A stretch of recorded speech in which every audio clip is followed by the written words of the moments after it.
Kailash est comme une bibliothèque avec 100 millions de livres, mais pas d'étagères. Dhyanalinga est une bibliothèque efficace. Facile d'en trouver un. Si tu commences à creuser, tu ne vas pas en sortir. Un instant, si vous pouvez être absolument là, tout est possible à travers cela. Ça demande seulement de l'intensité. Namaskaram Sadhguru, vous avez dit par le passé que Kailash est une bibliothèque spirituelle où beaucoup de grands êtres ont laissé leur savoir. Quelque chose de similaire est-il possible dans le Dhyanalinga? Comme vous le savez, le sommet des Veliangiri est appelé le Kailash du Sud parce qu'il y a des qualités semblables, mais pas la même magnitude. Est-ce que la magnitude importe? Elle importe en tant qu'impression, mais pas pour savoir, à vrai dire. Parce que, supposez que vous allez à la bibliothèque de votre école, ou disons de votre université, qui a peut-être un demi-million de livres. Vous allez à une autre bibliothèque publique qui a 10 millions de livres. Que vous alliez à une bibliothèque d'un demi-million ou de 10 millions, vous n'allez probablement lire que 10, 50, au maximum 100 livres. Vous n'allez pas lire un demi-million de livres ou 10 millions de livres. Donc, c'est seulement la qualité de la sélection. Et si vous allez dans une bibliothèque avec 10 millions de livres, à moins qu'il y ait un très bon bibliothécaire, tu ne peux rien trouver de ce que tu veux facilement. Oui, tu ne peux pas, à moins que ce soit bien catalogué. Ce n'est pas catalogué comme ça, vous savez, c'est comme des cheveux emmêlés. C'est comme ça que c'est décrit et c'est comme ça que c'est. C'est comme les cheveux emmêlés de Adiyogi. S'il fait ça, tout le catalogue est perturbé. Donc vous allez devoir le trouver. Non pas que ce ne soit pas possible, mais ça requiert un certain niveau. Ça requiert un certain niveau d'éducation, de réussir à explorer la bibliothèque. Oui.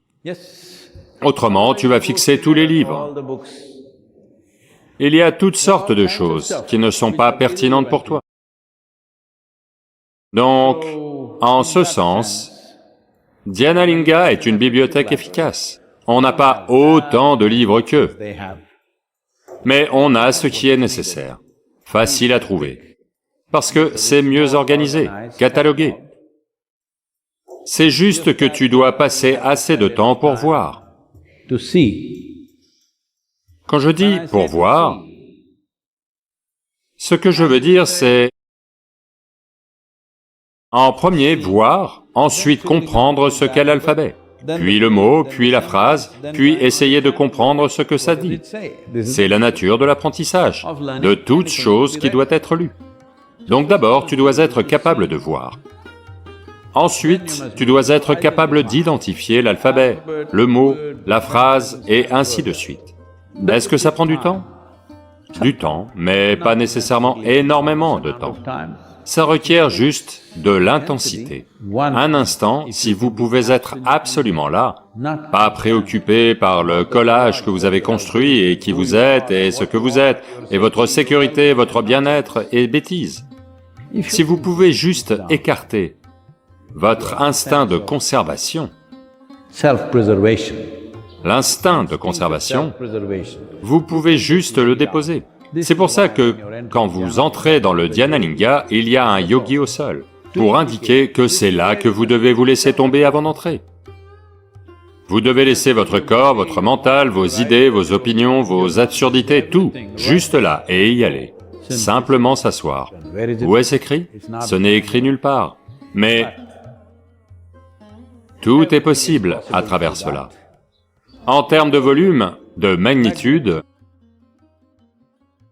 ce n'est pas Kailash, parce que Kailash est une pile de choses. Kailash est comme une bibliothèque avec 100 millions de livres, mais pas d'étagère, juste un seul tas. Vous allez devoir vous y enfoncer. C'est un immense processus. Même de grands sages, comme Rishabh Maharishi, y sont allés et se sont perdus. Il n'est jamais revenu. Parce que si tu vois 100 millions ou 1 milliard de livres dans un gros tas, le livre que tu veux trouver, si tu commences à creuser, tu ne vas pas en sortir. C'est ce qui s'est passé. Pas qu'à lui, c'est arrivé à beaucoup d'autres sages et saints. Je pensais aller camper là pendant 3 mois avec quelques personnes et tenter d'explorer. Puis, en y regardant de plus près, j'ai su que si j'y allais, c'est la fin. Donc, je suis bien ici. Donc, Dhyanalinga est définitivement ce genre de possibilité, mais plus succincte, au point de... assez pour, je dirais, tout être humain, à moins qu'Adiyogi lui-même arrive, alors il va dire, « Ah, vous avez créé un beau jouet !» Qui que ce soit d'autre le verra comme le sommet le plus élevé. Qui que ce soit d'autre, seul lui peut le regarder de haut. Mais ça va.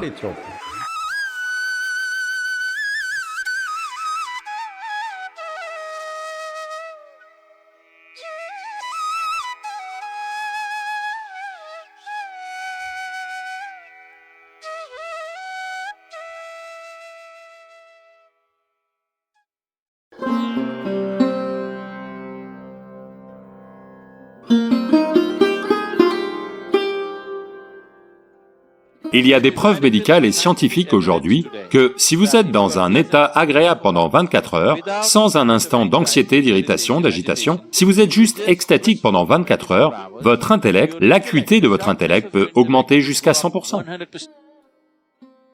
Vraiment? Oui, votre corps et votre mental fonctionnent bien mieux. Médicalement, scientifiquement, on peut le prouver aujourd'hui. Vos analyses de sang vont changer, tout chez vous va changer, si vous restez simplement très joyeux pendant 24 heures. Comment y arrive-t-on? Est-ce qu'on médite? On fait du yoga? On fait quoi? Comment y arrive-t-on? Je ne voudrais pas utiliser le mot yoga parce que quand je vois le yoga que les gens pratiquent en Occident, en particulier en Amérique, Ce n'est pas bon? ça me fait peur. Pourquoi? Parce que c'est une technologie très subtile. Ce n'est pas de l'exercice. Les gens pensent que c'est de l'exercice. Si vous voulez juste rester en forme, jouez au tennis, nager, grimper une montagne, vous serez en forme. Vous n'avez pas besoin de faire du yoga pour ça. Voyez, le système du yoga est une science profonde pour aligner la géométrie de votre corps à la géométrie cosmique. Quand je dis aligner la géométrie de votre corps à la géométrie cosmique, ce que l'on doit comprendre, c'est que le système solaire fonctionne comme un tour de potier pour générer ce corps. L'Adi-yogi, le premier yogi, il y a plus de 15 000 ans, a dit ceci. À moins que le corps humain n'évolue davantage, il n'y a pas d'autre moyen. Et le corps humain ne peut pas évoluer davantage, à moins qu'il n'y ait des changements fondamentaux dans le système solaire ou dans la disposition des planètes. Aujourd'hui, les neurologues modernes disent quelque chose de très similaire. C'est troublant qu'ils disent quelque chose de très similaire 15 000 ans plus tard. La grande question que beaucoup de gens posent, c'est le cerveau humain peut-il évoluer davantage? Donc maintenant, ils disent que les lois physiques, pas les principes neurologiques, les lois physiques ne vont pas permettre au cerveau humain d'évoluer davantage. Parce que la seule façon dont il peut évoluer, c'est vous pouvez augmenter la taille des neurones ou le nombre de neurones dans le cerveau. Si vous augmentez la taille des neurones, la puissance qu'ils vont consommer, la quantité d'énergie dont ils vont avoir besoin, va trop fatiguer le corps. Même maintenant, pendant que vous êtes assis ici au repos, 20% de votre énergie est consommée par le cerveau. C'est une très petite partie. Ok. Il consomme 20% de votre énergie en ce moment. 80% sont consommés par le reste du corps. Vous avez vu que quand quelqu'un se fait beaucoup de soucis, il perd du poids? C'est vrai, c'est mon cas. Vraiment. Donc un tas de gens sont minces, peut-être pas parce qu'ils font de l'exercice, ils sont juste soucieux. Donc, si vous augmentez la taille des neurones, les lois physiques ne vont pas le permettre. Et si vous augmentez le nombre de neurones, vous allez perdre votre clarté. Donc ils disent qu'à cause des lois physiques, les lois physiques, essentiellement, sont une conséquence de la façon dont la planète se déplace, par rapport au Soleil et aux autres planètes. Donc, à moins que les lois physiques ne changent, ce qui veut dire qu'à moins que des changements drastiques n'aient lieu dans le système solaire, le cerveau humain ne peut pas évoluer davantage. C'est de la neurologie moderne. Ceci, Adiyogi l'a dit il y a 15 000 ans, que, à moins que des changements fondamentaux n'aient lieu dans le système solaire, le corps humain ne peut plus évoluer. Vous ne pouvez le faire que comme ça. Il a dit, vous pouvez seulement apprendre à l'utiliser de mieux en mieux, mais vous ne pouvez pas le faire évoluer davantage.